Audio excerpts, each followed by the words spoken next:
Bismillahirrahmanirrahim. Assalamualaikum warahmatullahi wabarakatuh. Bagaimana kabarnya hari ini? Alhamdulillah, luar biasa. Allahu Akbar. Kali ini kita akan membahas tentang soal kemarin, yaitu tema 7 ya. Kita mulai dari nomor 1. Indonesia memiliki keragaman suku bangsa namun tetap mengutamakan persatuan. Pernyataan ini tergambar dalam semboyan bangsa, yaitu Bhinneka Tunggal Ika. Jadi jawabannya yang B. Apa itu Bhinneka Tunggal Ika? Yaitu berbeda-beda tetapi tetap satu jua. Itu adalah semboyan bangsa Indonesia yang tertulis pada lambang negara Indonesia, yaitu Garuda Pancasila. Kemudian yang nomor 2, setiap suku yang ada di Indonesia memiliki ciri fisik yang beragam. Sikap kita terhadap hal tersebut adalah jawabannya yang D, saling menghargai antar suku yang ada.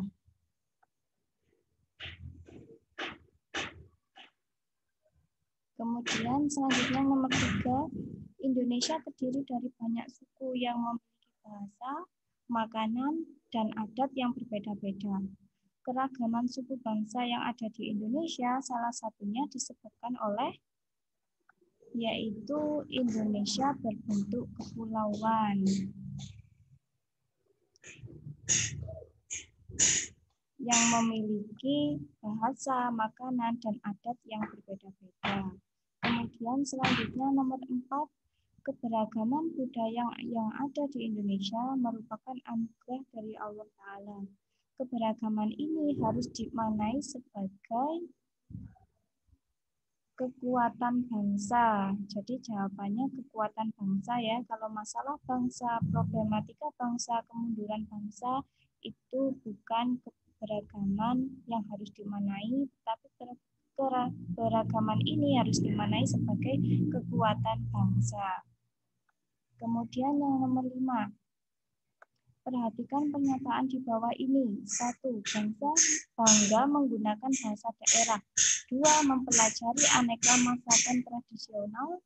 Kemudian yang ketiga, memiliki produk impor karena kualitas dan harganya. Dan yang keempat, bangga memakai pakaian batik.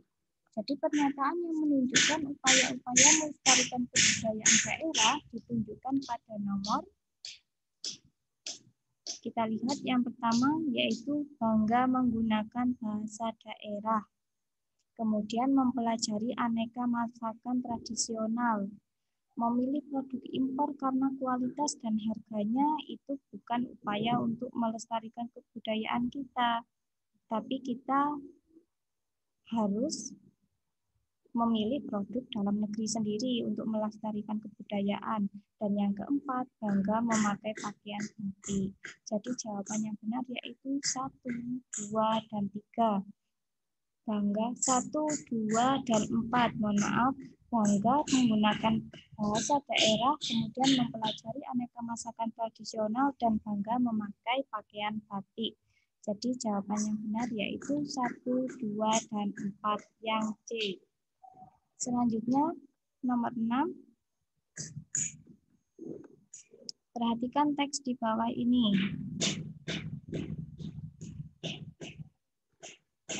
Suku Kajang membagi ke dalam 3 bagian untuk pengelolaan dan pemanfaatan hutan.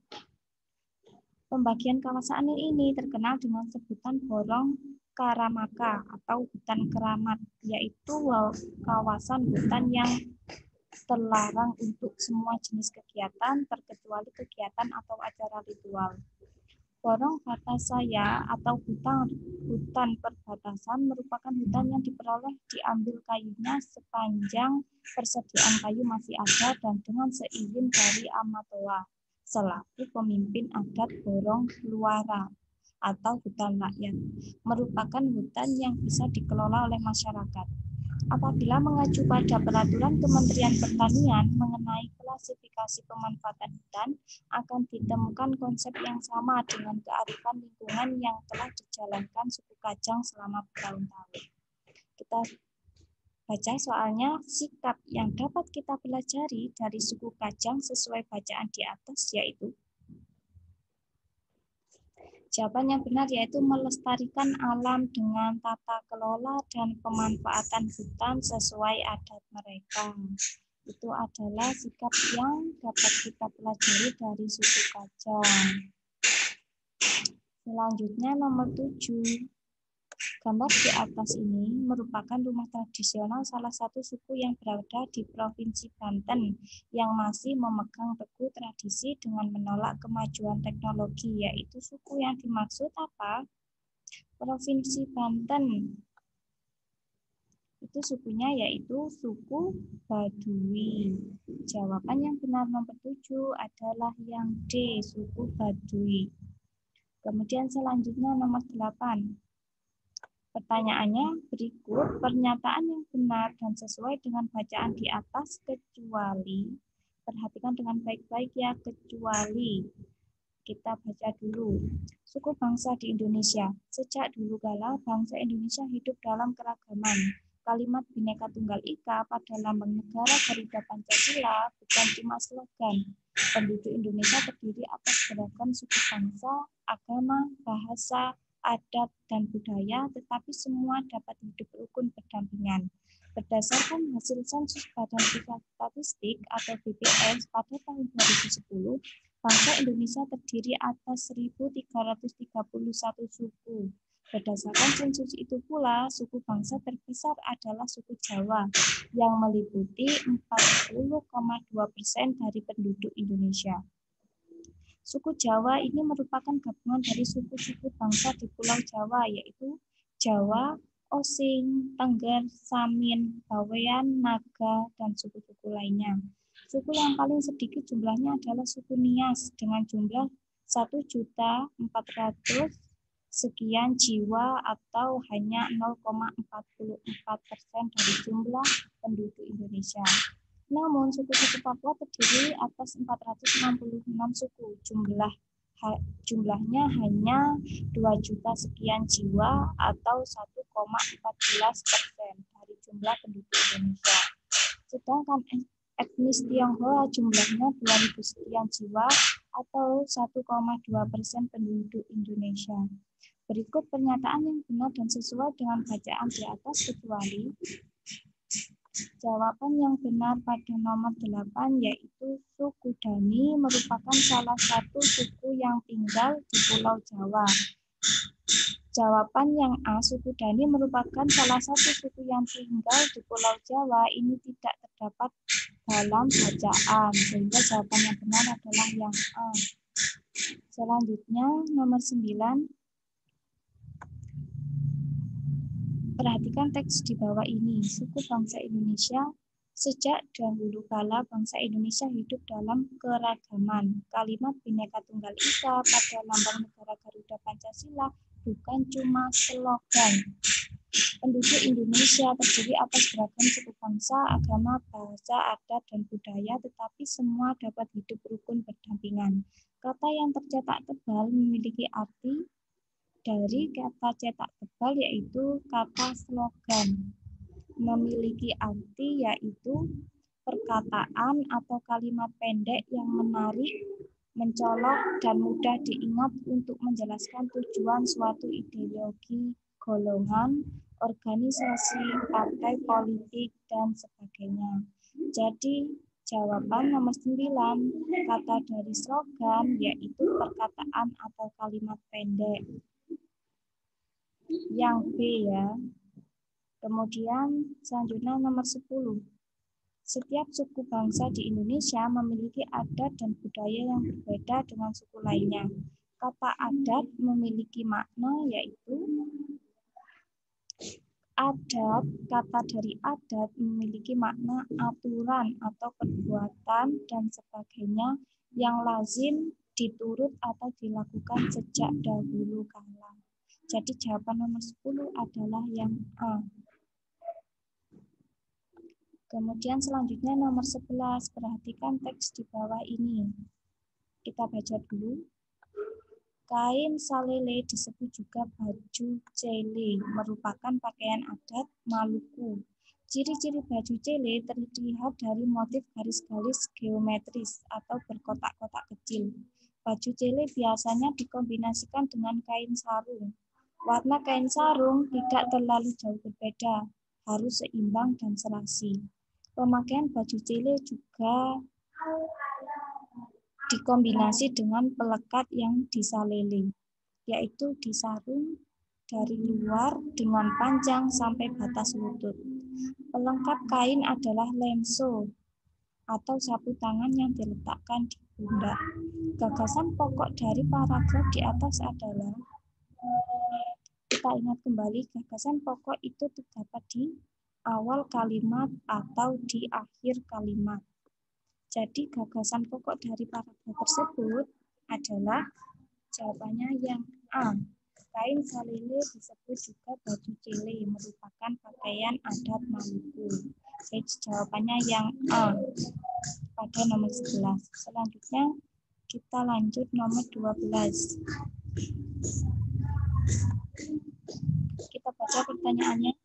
Pengaturan rumah suku Baduy pada umumnya adalah sebagai berikut kecuali. Ingat-ingat ya, kecuali berarti yang tidak terdapat di dalam paragraf. Kita baca dulu paragrafnya. Terdapat 3 ruangan dalam rumah adat Baduy dengan fungsinya yang masing-masing berbeda. Bagian depan difungsikan sebagai penerima tamu dan tempat menenun untuk kaum perempuan. Bagian tengah berfungsi untuk ruang keluarga dan tidur. Dan ruangan ketiga yang terletak di bagian belakang digunakan untuk memasak dan tempat untuk menyimpan hasil ladang dan padi.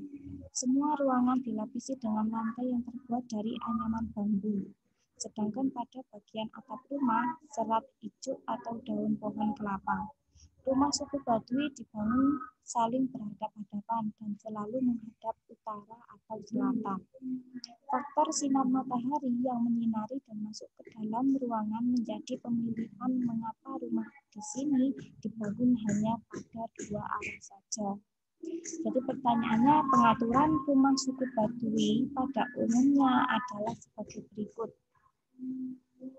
Rumah dibagi dalam 3 ruangan sesuai dengan ukurannya. Bagian depan sebagai ruang tamu untuk membuat kain tenun, yang B benar. Bagian tengah merupakan ruang untuk berkumpul keluarga dan tidur, benar. Yang D bagian belakang digunakan sebagai dapur, benar. Jadi jawaban yang benar yaitu yang A, kecuali rumah dibagi dalam 3 ruangan sesuai ukurannya. Jadi yang benar, rumah itu dibagi dalam 3 ruangan sesuai dengan fungsinya, bukan ukurannya. Selanjutnya nomor 13. Pokok pikiran paragraf di atas adalah, kita baca dulu. Pembuatan gerabah secara tradisional tersebar di wilayah Nusantara. Di Jawa, tempat yang terkenal dengan pembuatan gerabah adalah Kasongan, Yogyakarta. Kasongan adalah daerah di Kecamatan Kasihan, Bantul. Gerabah Kasongan awalnya biasa saja. Namun pada tahun 1970-an, Bapak Sabto Widoyo, seorang seniman Yogyakarta, mendidik pengrajin di sana. Mereka diajari cara membuat karya seni dari tanah liat. Sejak saat itu, seni gerabah semakin bermunculan. Para pengrajin membuat kendi yang lebih unik. Mereka juga membuat vas yang dilengkapi aneka hiasan. Semakin hari, pengetahuan dan keahlian pengrajin semakin berkembang. Hasilnya seperti yang kita lihat hari ini, gerabah Kasongan menjadi terkenal dan banyak dicari. Tempat lain, masyarakat Pulau Au di Maluku Tengah juga membuat gerabah yang disebut sempeh. Mereka kebanyakan membuat sempeh untuk keperluan rumah tangga. Ada sempeh yang digunakan sebagai kompor, tempat memasak makanan, dan membuat obat-obatan tradisional. Ada pula sempeh yang digunakan sebagai wadah suguhan yang berfungsi sebagai piring. Jadi, pokok pikiran paragraf di atas, yaitu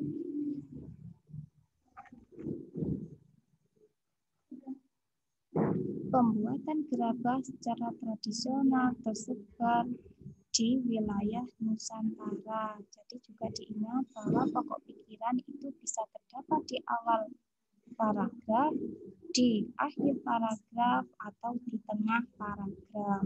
Jadi pada paragraf tersebut ini memiliki pokok pikiran yang terdapat di awal paragraf, yaitu pembuatan gerabah secara tradisional tersebar di wilayah Nusantara. Kita lanjutkan nomor 14. Pernyataan yang benar sesuai dengan tes bacaan di atas yaitu pernyataan yang benar. Pernyataan yang benar sesuai dengan tes bacaan di atas yaitu yang C. Gerabah Kasongan menjadi semakin terkenal setelah para pengajar belajar dan mengembangkan pengetahuan dan keahliannya. Selanjutnya kita lanjut ke 15, yaitu materi IPA. Tarikan atau dorongan yang menyebabkan benda berubah kedudukan itu disebut dengan apa? Gaya. Jawabannya yang B. Kemudian nomor 16, jenis gaya yang digunakan pada gambar di atas adalah, itu gambar apa? Gambar tarik tambang. Jenis gaya yang digunakan pada gambar di atas yaitu gaya otot, menggunakan gaya otot. Kemudian kita lanjut nomor 17. Jika kita melemparkan bola ke atas setinggi-tingginya bola melambung, maka akan tetap jatuh ke bawah. Hal ini menunjukkan keberadaan gaya, yaitu gaya gravitasi. Sama seperti misalkan contoh buah jatuh dari pohonnya. Itu termasuk gaya gravitasi. Sama dengan hal ini, yaitu bola yang melambung setinggi-tingginya maka akan tetap jatuh ke bawah. Itu menunjukkan keberadaan adanya gaya gravitasi. Kemudian kita lanjut nomor 18. Jenis gaya yang sama ditunjukkan oleh huruf apa? Pada gambar yang pertama kita lihat yaitu gaya magnet. Yang kedua atau yang B itu adalah gaya apa? Mendorong gerobak, gaya otot. Kemudian yang C itu juga sama dengan yang A, gaya magnet. Kemudian yang D yaitu gambar paralayang atau bisa disebut dengan gaya gas. Jadi gaya yang sama ditunjukkan pada huruf apa? Huruf A dan C, yaitu sama-sama memiliki gaya magnet. Tadi jawaban yang benar adalah yang C, A dan C. Selanjutnya nomor 19. Pernyataan di atas yang merupakan contoh penerapan gaya pegas ditunjukkan oleh nomor. Kita lihat dulu yang pertama, nomor 1, buah jatuh dari pohonnya. Itu gaya apa? Gaya gravitasi. Kemudian yang kedua, mendorong gerobak. Itu apa? Gaya otot tadi ya. Air mengalir dari tempat tinggi ke rendah. Kemudian bermain parasut. Tadi sudah bilangkan kalau bermain parasut itu gaya pegas. Menarik besi tua menggunakan elektromagnet itu berarti gaya magnet. Jadi jawaban yang benar yaitu yang B. 1, 3, dan 4. Buah jatuh dari pohonnya itu juga bisa dikatakan gaya gravitasi dan gaya pegas. Kemudian yang ketiga, air mengalir dari tempat tinggi ke rendah. Dan yang keempat yaitu bermain parasut. Jadi jawabannya yang B, 1, 3, dan 4. Selanjutnya nomor 20. Dari cerita di atas kemungkinan yang terjadi apa? Seorang anak menemukan dua magnet. Ketika dia mengikatkan salah satu ujung magnet pertama dengan salah satu ujung magnet kedua, ternyata didapati bahwa kedua magnet saling tolak-menolak atau saling menjauh. Berarti jawaban yang benar adalah yang C, kedua ujung magnet yang didekatkan memiliki kutub yang sama. Jadi kalau memiliki kutub yang berbeda, maka magnet tersebut akan menyatu. Tetapi kalau kutub bertemu kutub yang sama, maka akan saling tolak-menolak. Jadi jawaban yang tepat yaitu yang C, kedua ujung magnet yang didekatkan memiliki kutub yang sama. Kita lanjut nomor 21. Perhatikan pasangan kegiatan dengan pengaruh gaya terhadap benda di bawah ini. Seperti kita tahu bahwa pengaruh gaya terhadap benda itu meliputi gaya dapat membuat benda diam menjadi bergerak, kemudian gaya dapat membuat benda bergerak menjadi diam, dan gaya dapat mengubah arah gerak benda, dan yang terakhir dapat mengubah kecepatan dan bentuk benda. Dari tabel di atas, pasangkan yang sesuai ditunjukkan oleh, kita lihat yang A, 1 dan K. 1 adalah gambar meremas botol. K adalah gaya mengubah arah gerak benda. Salah ya, kalau 1 ini adalah gaya merubah bentuk benda. Yang B, 2L. 2 gambar bermain bulu tangkis. L adalah gaya dapat membuat benda diam menjadi bergerak. Kurang tepat ya, kalau yang nomor 2 itu adalah gaya mengubah arah gerak benda. Kita lihat yang C, 1M. 1 tadi apa? Meremas botol, yaitu gaya dapat mengubah bentuk benda. Ini adalah jawaban yang tepat, yaitu yang C, 1M. Kalau yang nomor 3 ini adalah gaya mengubah arah gerak benda, sama dengan yang nomor 2. Kita lanjut nomor 22. Pernyataan yang benar tentang bacaan di atas adalah permainan bola dimulai dengan Ahmad yang menendang bola. Bola itu diterima oleh Ali dan dioper ke Aska. Oleh Aska, bola langsung ditendang sekuat tenaga ke arah gawang, namun berhasil ditangkap oleh Afan. Pernyataan yang benar di atas adalah, kita lihat yang A. Ahmad menendang bola merupakan contoh gaya dapat mengubah bentuk benda. Benar atau salah? Salah. Kemudian operan bola dari Ali diteruskan ke Aska merupakan gaya yang dapat menghentikan gerak benda. Salah, karena dioper jadi arah gerak benda.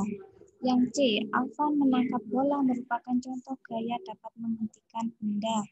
Ini adalah jawaban yang benar, yaitu ketika Afan menangkap bola, maka gaya tersebut dinamakan gaya yang dapat menghentikan gerak benda. Jadi bolanya berhenti ketika ditangkap oleh Afan. Yang D, Ahmad menendang bola merupakan contoh gaya dapat mengubah kecepatan gerak benda. Salah ya. Jika kecepatan gerak benda, maka bola yang awalnya ditendang secara lambat, maka ditendang secara sekuat tenaga ke arah gawang, itu bisa mengubah kecepatan gerak benda. Jadi jawaban yang benar nomor 22 adalah C. Afan menangkap bola merupakan contoh gaya dapat menghentikan gerak benda. Kita lanjut nomor 23. Pernyataan yang benar sesuai bacaan di atas ditunjukkan oleh kecuali. Jadi yang tidak ada di bacaan, yaitu yang D. Mengerim sepeda ketika di turunan merupakan contoh gaya dapat mengubah kecepatan gerak benda yang awalnya cepat menjadi lambat. Ini tidak ada dalam teks di atas. Selanjutnya nomor 24. Perhatikan suku-suku di bawah ini. 1. Ada suku Jawa, 2 suku Bawean, 3 suku Baduy, 4 suku Osing, 5 suku Nias. Suku-suku yang berasal dari Pulau Jawa ditunjukkan oleh nomor berapa? Suku Jawa, yaitu pertama suku Jawa, kemudian suku Bawean, dan suku Baduy. Suku Baduy ada di Banten. Jadi jawaban yang benar yaitu yang A. Nomor 25. Suku Batak merupakan salah satu suku bangsa terbesar di Indonesia. Berdasarkan sensus dari Badan Pusat Statistik pada tahun 2010, nama ini merupakan sebuah nama gabungan untuk mengidentifikasikan beberapa suku bangsa, antara lain Angkola, Karo, Mandailing, Pakpak atau Daili, Minalungun, dan Toba. Namun sering sekali orang menganggap penyebutan Batak hanya pada suku Toba. Padahal Batak tidak hanya suku Toba. Suku ini berasal dari mana? Suku Toba berasal dari Sumatera Utara. Jawaban yang benar adalah yang A, Sumatera Utara. Selanjutnya nomor 26. Pakaian adat dan rumah adat tersebut berasal dari provinsi mana? Pakaian adatnya, kemudian tarinya, tari remong, kemudian rumah adatnya, rumah Situbondo, dan senjata tradisionalnya adalah celurit. Tersebut adalah dari provinsi Jawa Timur.